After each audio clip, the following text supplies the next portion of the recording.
It's an old dilemma, but taking new forms in today's world of intense communication and social media. What and how should scientists communicate to the public about their research activities?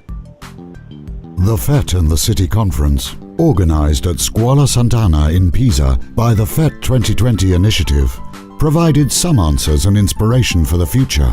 For instance, about citizens' engagement and the active role of people in experiments. New technologies are allowing the crowd, the volunteers, the amateur, to understand science, to participate and get engaged. They can be subject of research and they can be part of the research. For instance, when we are analyzing social behavior, we can look at the large data or the big data and try to understand the structure, dynamics and what's going on in the crowd.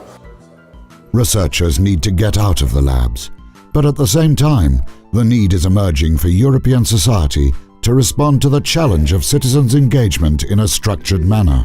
Quite recently, delegates from more than 12 different countries in Europe started to collaborate to set up a new association, the European Citizen Science Association.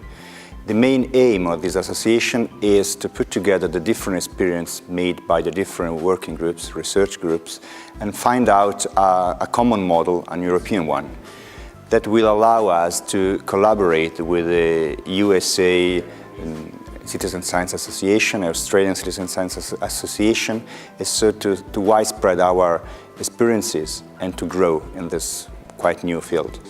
For sure, experts in science communication tend to agree that a paradigm shift is taking place in the relation between science and society.